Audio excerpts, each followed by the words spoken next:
Rate of a reaction जो होता है वो स्पीड ऑफ अ रिएक्शन होता है। अगर मुझे उसको इंक्रीज करना है तो मैं कैसे कैसे इंक्रीज कर सकता हूँ? Factors that can affect the rate of a reaction are factors affecting rate of a reaction. उसमें हम लोगों ने देखा कंसंट्रेशन, अगर आप फॉर रिएक्टेंट इंक्रीज करते हो तो रेट जो है वो इंक्रीज हो जाता है। ठीक है, फिर हम लोगों ने देखा अगर प्रेशर इंक्रीज करें गैशियस रिएक्टेंट के लिए, क्योंकि प्रेशर इंक्रीज करने से गैशियस रिएक्टेंट का क्या होता है, कंसंट्रेशन ही एक तरह से इंक्रीज हो जाता है, वो एक दूसरे के करीब करीब आ जाते हैं, तो रेट इंक्रीज हो जाता है। फिर हम लोगों ने देखा अगर टेम्परेचर इंक्रीज करोगे तो अगेन रेट जो है वो इंक्रीज हो जाएगा। फिर हम लोगों ने देखा था कि सरफेस एरिया अगर इंक्रीज करोगे, सरफेस एरिया इंक्रीज करने का क्या मतलब है कि जो पार्टिकल का साइज है वो छोटा कर दें तो रेट जो है वो इंक्रीज हो जाता है। ठीक है, और इनके सबके रीजन भी पढ़े थे कि कंसंट्रेशन इंक्रीज करते हैं तो हमारे पास chances of effective collision increase हो जाता है। और इफेक्टिव कोलिजन या सक्सेसफुल कोलिजन क्या होती है कि वो कोलिजन जिस पे रिएक्शन हो, मतलब not every collision is an effective collision because only those collision in which the reactants have energies equal और greater than the activation energy will undergo a chemical change, otherwise they will just collide and bounce back. Increasing pressure increases again the rate of a reaction, the reason being same, chances of effective collision increases. And increasing temperature increases the rate of a reaction because again because average kinetic energy of particle increases, the kinetic energy particle की increase होगी so now more particle will have energies greater or equal to activation energy, so again chances of effective collision are increasing.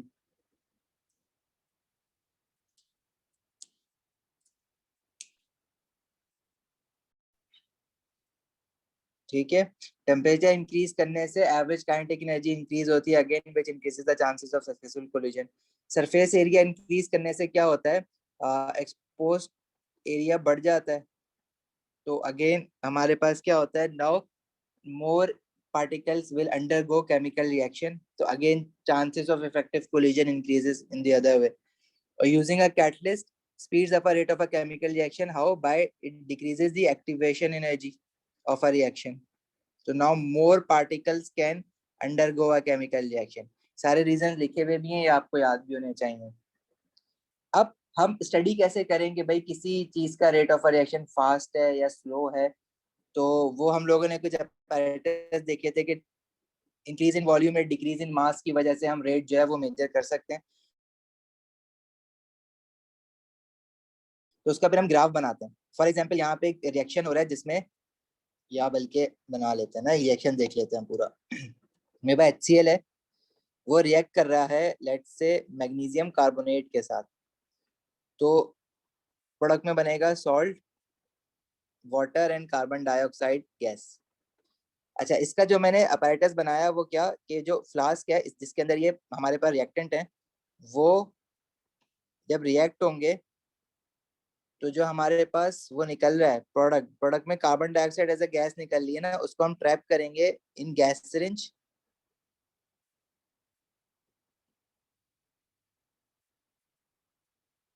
ठीक है, this was gas syringe, और इसको यहाँ से close कर देंगे ताकि सिर्फ सारी की सारी जो है गैस कार्बन डाइऑक्साइड वो इसी में जाए और कहीं ना जाए। तो और एक स्टॉप वॉच यूज करेंगे हम, टाइम नोट करेंगे कि कितने टाइम में कितनी गैस आ रही है। जैसे मैथ्स में ग्राफ बनाते हो ना कि एक फॉर एग्जांपल आप बोलते हो कि भाई कितने टाइम में, और या फिजिक्स में जैसे ग्राफ आप लोगों ने देखे हैं, यहाँ पे हम मिनट्स ले लेते हैं और वॉल्यूम ऑफ गैस कलेक्टेड जो कि कार्बन डाइऑक्साइड का गैस है कि जीरो पे जीरो था, लेकिन फिर आगे 5 मिनट बाद हमने देखा कि हमारे पास जो गैस है वो 20 सेंटीमीटर क्यूब कलेक्ट हो गई है। फिर हमने 10 मिनट बाद देखा तो हमने देखा कि हमारे पास गैस जो है वो 18 सेंटीमीटर क्यूब कलेक्ट हो गई है। फिर 15 मिनट बाद देखा तो गैस जो है वो और मजीद बढ़ के हमारे पास, अच्छा अब मैं इंक्रीजिंग वॉल्यूम दिखा देता हूँ ना, 18 कलेक्ट होने के बाद तो 20 + 18 हो जाएगा ना, तो ये हमारे पास 38 सेंटीमीटर क्यूब कलेक्ट हो गई है। फिर हमने देखा कि आगे गैस कलेक्ट होने के बाद और 45 सेंटीमीटर क्यूब हो गई है। फिर 20 मिनट बाद देखा कि वो 50 2 सेंटीमीटर क्यूब हो गई है। और जब इसका हम ग्राफ प्लॉट करेंगे तो टाइम तो हमारा इंडिपेंडेंट क्वांटिटी है ना, वो हमने एक्स एक्सिस पे ले लिया, और जो वॉल्यूम ऑफ गैस कलेक्टेड है सेंटीमीटर क्यूब में वो हमने वाई एक्सिस पे ले लिया। तो इसका जब हम ग्राफ बनाते हैं ना तो इसका ग्राफ जो है ना हमेशा यूं करके बनता है, ऐसे कर्व। और इस कर्व का रीजन क्या है कि as a reaction proceeds rate of a reaction जो है वो डिक्रीज हो रहा है। अब रेट का जो फॉर्मूला था वो क्या था, इस हिसाब से यहाँ पे वॉल्यूम जो हम कलेक्ट कर रहे हैं तो change in volume over change in time, और इसका जो यूनिट बनेगा it would be centimetre cube पर सेकंड। अब देखो जैसे जैसे रिएक्शन आगे बढ़ेगा तो कंसंट्रेशन ऑफ अ रिएक्टेंट तो डिक्रीज होगा ना।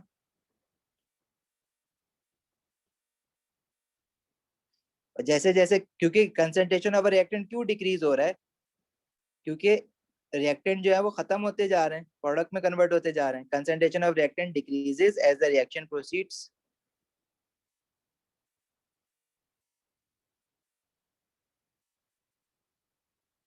as they are being used up।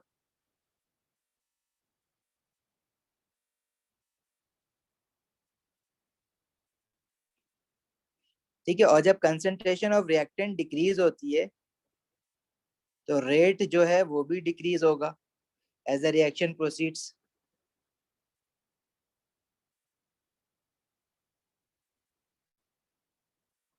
Reaction को प्रोसीड कहते हैं या रिएक्शन प्रोग्रेसेस ये भी कहते हैं, ये वर्ड भी यूज होता है।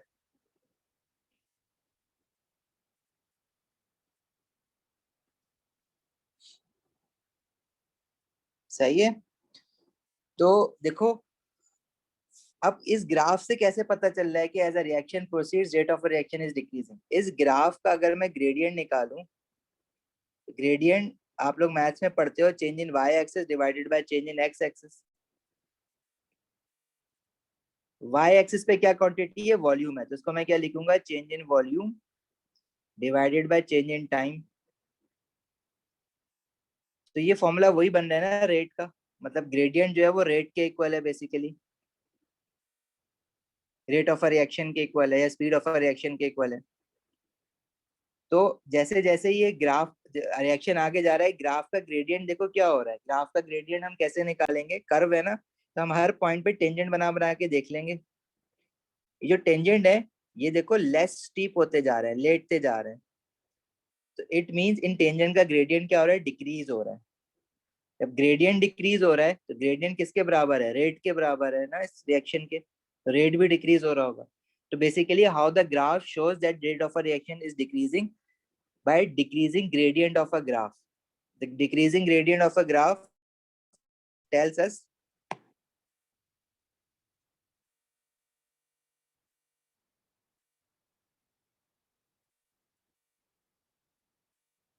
decreasing gradient of a graph shows that rate of a reaction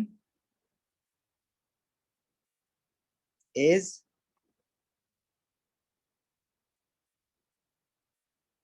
decreasing as the reaction proceeds।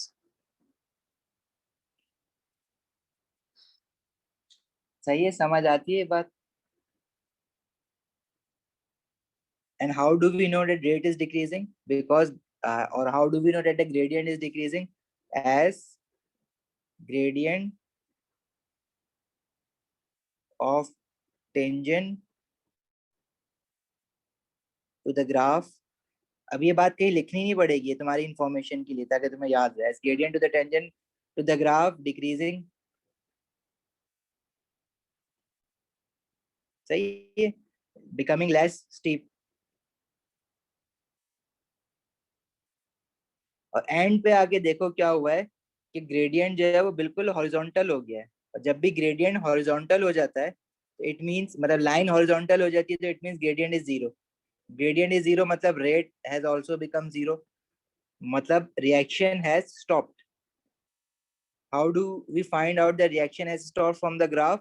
Because now there is no more production of carbon dioxide. जितना वॉल्यूम कार्बन डाइऑक्साइड का produced हो चुका हुआ है बस उतना ही है. जैसे 52 है, 52 के बाद आगे हो ही नहीं रहा है. तो it means reaction must have been stopped. No more carbon dioxide is being produced. और व्हाई? बिकॉज रिएक्शन जो है रुक चुका हुआ है ना.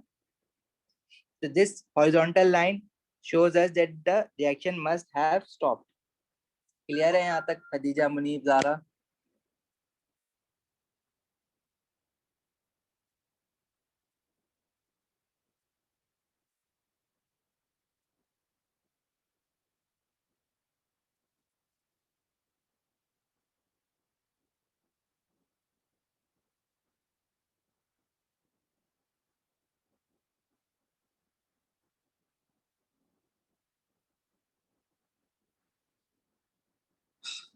अच्छा जी. अब अगर कोई रिएक्शन में मैंने कोई चीज चेंज की है, जैसे फॉर एग्जांपल यही रिएक्शन दोबारा किया है और कंसंट्रेशन बढ़ा दी है रिएक्टेंट की, तो जो ग्राफ बनेगा वो ज्यादा स्टीपर बनेगा. स्टीपर एज एन कि अब जो ग्राफ बनेगा ना वो it would be something like this.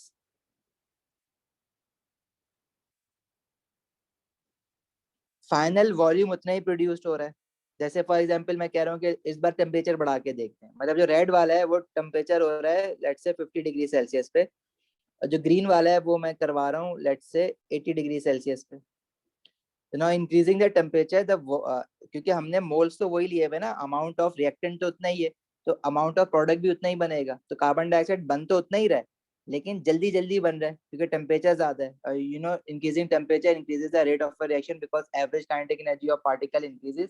They collide with greater energy and so again chances of collision, या ग्रेटर एनर्जी से कोलाइड करेंगे तो ज्यादा पार्टिकल रिएक्ट कर सकेंगे. तो उसको हम कहते हैं कि chances of effective collision increases, तो रेट ऑफ रिएक्शन इंक्रीजेस. ठीक है. However if you decrease the temperature, 50 से भी कम कर लो, तो रिएक्टेंट का अमाउंट वही है तो प्रोडक्ट तो उतना ही बनना है जो जितना वॉल्यूम ऑफ कार्बन डाइऑक्साइड पहले बनना है. तो ये ग्राफ जो है वो कुछ यूं हो जाएगा. जो ब्लैक वाला मैं बना रहा हूँ it would be something like this. वो आगे जाके हॉरिजॉन्टल होगा. इट मींस के ज्यादा टाइम लगा है रिएक्शन को कंप्लीट होने में. और ये टेम्परेचर लेट से मैंने कर दिया है 10 डिग्री सेल्सियस. ठीक है. ये बात समझ आती है आप लोगों को ये वाली?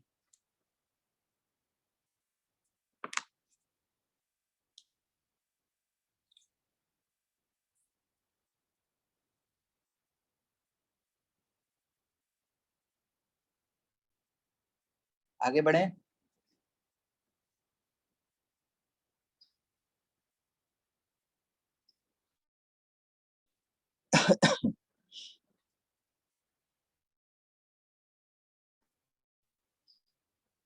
इसी तरह ये यहाँ पे ये ग्राफ बना हुआ है. अब ये मैंने 3 बनाए, यहाँ पे 2 बनाए हुए थे. तो ग्रीन वाला लोअर टेम्परेचर पे है, पिंक वाला जो है वो हायर टेम्परेचर पे है. मतलब टेम्परेचर इफेक्ट करने से ये फर्क पड़ रहा है क्योंकि अमाउंट ऑफ प्रोडक्ट जो बन रहा है वो उतना ही बन रहा है क्योंकि वो टेम्परेचर इफेक्ट करने से चेंज नहीं हो सकता. लेकिन अगर फॉर एग्जाम्पल इन्हीं सारी चीजों में मैं अगर आपसे कहूँ कि मैंने कंसंट्रेशन इंक्रीज कर दी HCl की, तो इंक्रीजिंग कंसंट्रेशन ऑफ HCl, तो हमारे पास HCl के मोल्स भी तो इंक्रीज हो जाएंगे ना. और जब मोल्स इंक्रीज हो जाएंगे तो इट मींस के जो रिएक्टेंट के मोल्स अगर इंक्रीज हो गए तो जो प्रोडक्ट बन रहा है वो भी ज्यादा बनेगा. अब अगर मैं कंसंट्रेशन इंक्रीज करता हूँ ना, जैसे फॉर एग्जांपल मैं आपसे कहूँ कि मैंने HCl पहले एक्सपेरिमेंट में, जब ये 3 एक्सपेरिमेंट जो हुए हैं ना इसमें HCl जो है वो 0.1 मोल पर डेसीमीटर क्यूब हम ले रहे थे. अब मैं एक्सपेरिमेंट कर रहा हूँ जिसमें HCl जो है वो मैं 0.5 मोल पर डेसीमीटर क्यूब ले रहा हूँ. जब मैं कंसंट्रेशन बढ़ाऊंगा तो HCl के नंबर ऑफ मोल्स भी बढ़ जाएंगे. वॉल्यूम वही है अगर, HCl के नंबर ऑफ मोल ज्यादा होंगे. अच्छा, कंसंट्रेशन बढ़ाने से भी रेट बढ़ता है.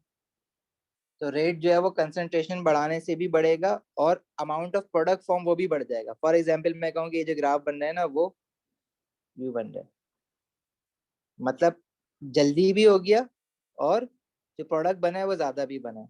तो this is HCl at concentration 0.5 mole per decimetre cube. बाकी जितने भी ग्राफ अभी है ना, उसमें HCl की जो कंसेंट्रेशन थी वो 0.1 मोल पर डेसीमीटर क्यूब थी।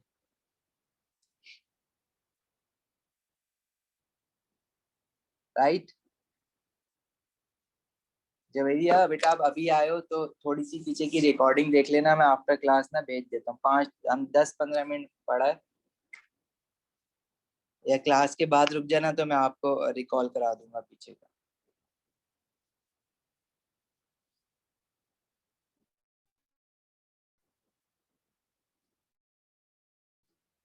अच्छा जी, कुछ हमें ना क्वेश्चंस, यही एक्सपेरिमेंट में मैं क्या कर रहा हूँ, अगर इस एक्सपेरिमेंट में मैं instead of collecting volume of hydrogen gas, अगर मैं रेट जो है वो इंटायरली डिफरेंट काम करता, मतलब फॉर एग्जांपल मैं इसमें क्या करता, यही मेरे पास एक्सपेरिमेंट है जिसमें मैं HCl और मैग्नीशियम कार्बोनेट को रिएक्ट करा रहा हूँ, और प्रोडक्ट में बन रहा है magnesium chloride, carbon dioxide and water. सही है। अच्छा, इसमें मैं अपैरेटस में अपने volume of carbon dioxide gas collect करने के बजाय ना, मैं क्या करूं, इस कॉनिकल फ्लास्क को एक मास बैलेंस पे रख दूं।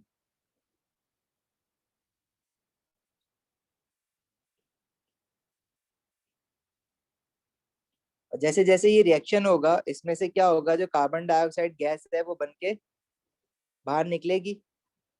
ठीक है, ये इसके आपके रिएक्टेंट हो गए। इसमें कार्बन डाइऑक्साइड गैस बन के जब बाहर निकलेगी तो उसकी वजह से मास डिक्रीज होगा ना। और यहाँ पे ना हम कॉटन वूल लगा देते हैं। कॉटन वूल इसलिए लगाते हैं ताकि कोई स्प्लैशिंग हो ना, वो रुक जाए, मतलब टू अवॉइड स्प्लैशिंग। स्प्लैशिंग का क्या मतलब है कि जब कार्बन डाइऑक्साइड बनती है तो एफर्वेसेंस बनते हैं ना, जैसे कोक हो गई, सॉफ्ट ड्रिंक हो गई, वो ऊपर आते हैं बबल्स, तो वो कुछ कोक को बाहर निकाल देते हैं, बाहर गिर जाती है वो, तो ये चीज वहां ना हो, सिर्फ कार्बन डाइऑक्साइड गैस निकल जाए, क्योंकि कॉटन वूल में बीच में एयर स्पेसेस होते हैं, गैस तो निकल जाएगी लेकिन अगर कोई लिक्विड आ रहा है तो वहीं रुक जाएगा कॉटन वूल में एब्जॉर्ब होके। वरना अगर वो भी निकल जाएगा तो फिर जो चेंज इन मास आ रहा है ना, वो फिर सिर्फ और सिर्फ कार्बन डाइऑक्साइड की वजह से नहीं होगा। मुझे बेसिकली चेंज इन मास सिर्फ और सिर्फ कार्बन डाइऑक्साइड की वजह से चाहिए। तो carbon dioxide gas will move out like this. तो अब जो मैं अपना वो बनाऊंगा ना टेबल, तो उसमें मैं volume of carbon dioxide gas का नहीं बना रहा, वो मैं क्या बना रहा हूँ, time in minutes versus decrease in mass या चेंज इन मास। क्योंकि मास डिक्रीज होगा ना, क्योंकि कार्बन डाइऑक्साइड निकल लिया। तो 0 minute, 10 minute, 15 minute, 20 minute, 25 minute. तो पहले लेट से इस कंटेंट में जब रिएक्शन स्टार्ट हुआ था तो उसका जो टोटल मास था वो लेट से 200 ग्राम्स था। ठीक है, मास इज इन ग्राम्स। तो आफ्टर सम टाइम वो मैंने देखा कि वो हो गया 195 ग्राम 10 मिनट बाद। फिर मैंने देखा कि वो हो गया 192 ग्राम्स। फिर मैंने देखा कि हो गया वो 188 ग्राम्स। कम होता जा रहा है मास। ठीक है, फिर मैंने देखा कि वो 188 ग्राम पे आके कांस्टेंट हो गया। इसका क्या मतलब है कि रिएक्शन स्टॉप हो चुका है, अब there is no further decrease in mass, hence no more carbon dioxide is being produced and evolved। इसमें भी ग्राफ बनाते वक्त एक्स एक्सिस पे मैंने टाइम ले लेना है, एंड वाई एक्सिस पे we have to take change in mass in grams. तो मास डिक्रीज हुआ है, तो इसका जो ग्राफ बनेगा ना वो कुछ इस तरह से बनेगा। डिक्रीज बना रहे हैं ना। अगेन इस ग्राफ का अगर मैं रेट लूंगा, rate is change in mass divided by change in time. इस बार जो इस ग्राफ से जो यूनिट बनेगा वो ग्राम पर सेकंड बनेगा रेट का। उसमें सेंटीमीटर क्यूब पर सेकंड था, वॉल्यूम पर यूनिट टाइम था। ठीक है। सेकेंडली, इस ग्राफ का अगर मैं ग्रेडियंट देखूं, तो gradient again change in Y axis divided by change in X axis. Y axis पे मास है, चेंज इन मास, और एक्स एक्सिस पे टाइम है, चेंज इन टाइम। तो वही ग्रेड वाला फॉर्मूला बन जाएगा, मतलब इसका भी ग्रेडियंट रेट दे रहा है। और अगर मैं ग्रेडियंट की वैल्यूज देखूं यहाँ पे, तो वही टेंजेंट बना बना के अगर मैं ग्रेडियंट देखूं तो लाइनें जो है वो लेस स्टीप हो रही है। It means gradient is decreasing. Gradient decrease हो रहा है तो मतलब रेट ऑफ रिएक्शन भी डिक्रीज होगा, और obviously Why rate of a reaction would decrease? Same reason, because reactant are being used up, so concentration of a reactant is decreasing. Concentration of a reactant decrease होता है तो chances of active collision decrease होते हैं, hence rate of reaction will decrease. ये same reason हमने यहाँ पे पढ़ा था, रीजन वही रहेगा रेट ऑफ रिएक्शन डिक्रीज होने का, पर फर्क क्या है, ग्राफ थोड़ा सा डिफरेंट इसलिए दिख रहा है क्योंकि हमने उसमें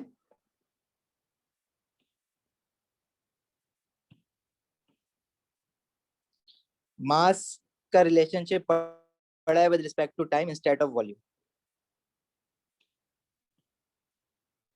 ठीक है, तो अब अगर मैं फॉर एग्जांपल ये मेरा एक्सपेरिमेंट ना मेरा हुआ है 50 डिग्री सेल्सियस पे, अब अगर मैं टेम्परेचर बढ़ा दूंगा, let's say I want to perform it at 80 degree Celsius, तो रेट विल इंक्रीज ना, बट टेम्परेचर इंक्रीज हुआ, अमाउंट ऑफ रिएक्टेंट तो वही है, तो प्रोडक्ट उतना ही डिक्रीज होगा, मतलब उतना ही बनेगा कार्बन डाइऑक्साइड, तो मास उतना ही डिक्रीज होगा, लेकिन रिएक्शन विल फिनिश फर्स्ट और ग्रेडियंट स्टीप हो जाएगा। अगर मैं टेम्परेचर और बढ़ा दूं, लेट्स बल्कि कम कर दूं, 50 से 10 डिग्री सेल्सियस वाला केस पे आ जाऊं, तो फिर रेट ऑफ रिएक्शन स्लो हो जाएगा और graph will become less steep, और वो ज्यादा आगे जाके जो है वो हॉरिजॉन्टल होगा, लेकिन होगा उसी लेवल पे क्योंकि मैंने अमाउंट ऑफ रिएक्टेंट तो वही रखा हुआ है ना, सिर्फ टेम्परेचर में चेंज कर रहा हूँ। ये मैंने 10 डिग्री सेल्सियस पे किया ब्लैक वाला, जो रेड वाला है वो मैं कर रहा हूँ 50 डिग्री सेल्सियस पे, इसको रेड से लिख देता हूँ, राइट। कुछ समझ ना आए तो पूछ लेना।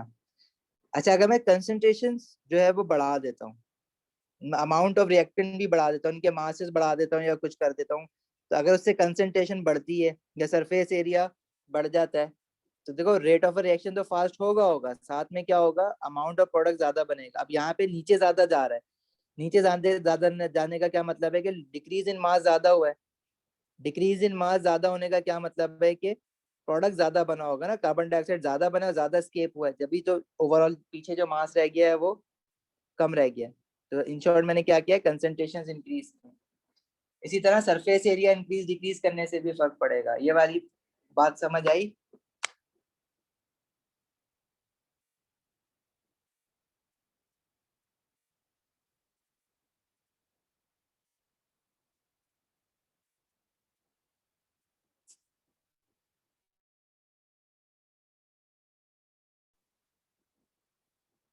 अच्छा, ये सारे ग्राफ्स ना देखो टेम्परेचर का यहाँ कंपेयर हुआ हुआ है हैंडआउट में,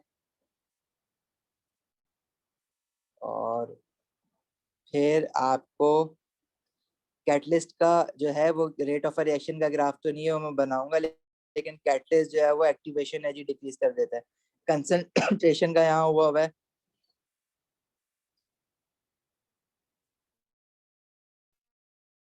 और फिर सरफेस एरिया का भी आपको,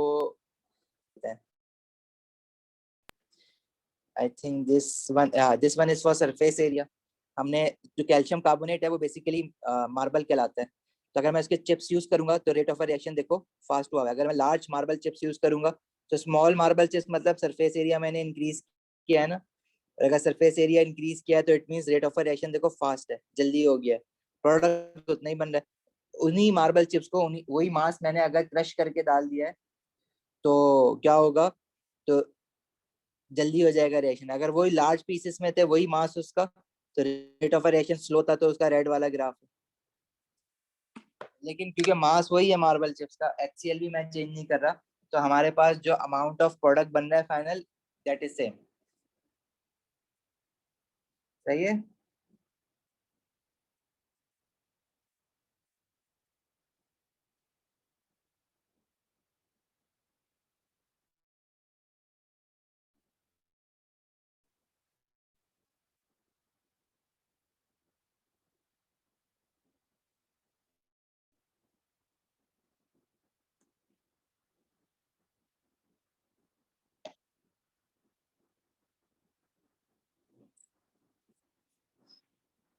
अब जरा ये क्वेश्चन देखो,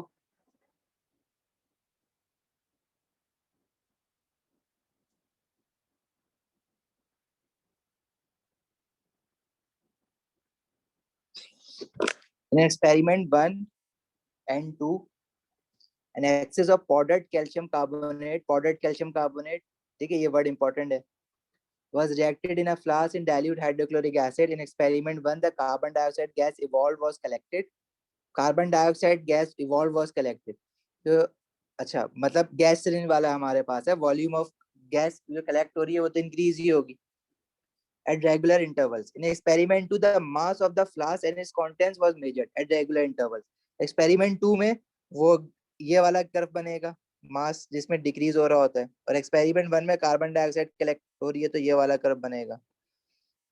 एक्सपेरिमेंट 1 और एक्सपेरिमेंट 2, 1 और 2, the result of both the experiment were plotted on the graph, which graph correctly shows the result of the two experiments. So this is very obvious कि पहले वाले में तो W, वॉल्यूम वाले में तो W होगा एक्सपेरिमेंट 1, क्योंकि उसमें कह रहा है वॉल्यूम कलेक्ट हुई है। एक्सपेरिमेंट 2 में डिक्रीज इन मास, तो डिक्रीज इन मास जो है ना, Y और Z दोनों दिए हैं। Z क्यों गलत है? Z इसलिए गलत है क्योंकि मास जीरो तो नहीं हो जाएगा ना, सिर्फ कार्बन डाइऑक्साइड गैस बाहर निकली है, बाकी जो प्रोडक्ट है वो तो पीछे है ना सोल्यूशन के साथ, तो वो तो थोड़ी जीरो हो जाएगा, सब का सब कार्बन डाइऑक्साइड गैस थोड़ी बना है, तो कुछ ना कुछ मास रहेगा, तभी हमने जीरो पे टच नहीं किया उसको, तो वाई इज द करेक्ट, तो ए इज द आंसर। समझ आई बात?